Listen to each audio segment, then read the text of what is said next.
യൂട്യൂബിന് വിട. സൂര്യയിലെ എല്ലാ പരമ്പരകളും സംരക്ഷണത്തിന് ശേഷം തികച്ചും സൗജന്യമായി സൺ നെക്സ്റ്റ് ആപ്പ് ഡൗൺലോഡ് ചെയ്യൂ. കണ്ടാസ്വദിക്കാം നിങ്ങളുടെ പ്രിയ പരമ്പരകൾ.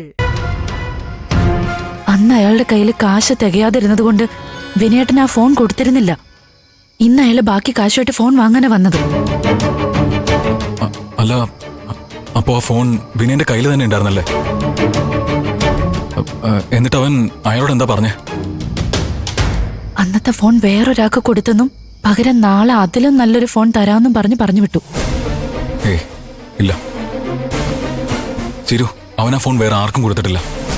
അവന്റെ കയ്യിൽ തന്നെ കാണും. ചിരു, എങ്ങനെയെങ്കിലും നമുക്കത് പിടിച്ചു വാങ്ങിയേ പറ്റൂ. ഇല്ലെങ്കിൽ അത് വലിയ പ്രശ്നം ഉണ്ടാക്കും.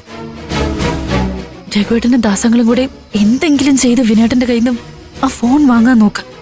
എന്നെ കൊണ്ട് പറ്റുമെന്ന് തോന്നുന്നില്ല രഘുവേട്ട. ചിരു, നീ ഇങ്ങനെ തളർന്നു പോവല്ലേ? നിന്റെ സഹായം കൂടി ഉണ്ടെങ്കിലേ ഞങ്ങൾക്ക് എന്തെങ്കിലും ചെയ്യാൻ പറ്റൂ. ആ ശരി, ഞാൻ എന്റെ പരമാവധി ചെയ്യാവുന്നതൊക്കെ ചെയ്യാം. ഇപ്പൊ ഞാൻ വെക്കട്ടെ രഘുവേട്ട. ഞാനാണെങ്കിൽ അയാളുടെ കണ്ണ് വെട്ടിച്ച വിളിക്കുന്നത്. ശരി മോളെ, എന്ത് ചെയ്യാൻ പറ്റുന്ന ഞങ്ങളൊന്ന് ആലോചിക്കട്ടെ. ആ ശരി.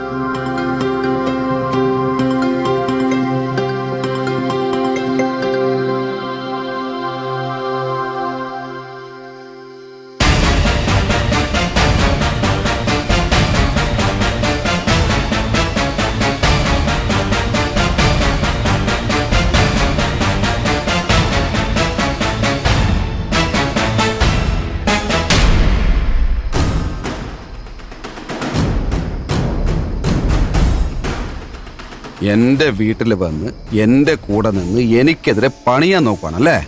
അതിന് ഞാനെന്താ ചെയ്തേ? ഞാൻ ആ ഫോൺ ആർക്കും വിറ്റിട്ടില്ല എന്ന് നീ നിന്റെ രഘുവേട്ടനോട് പറഞ്ഞു കൊടുത്തില്ലേ?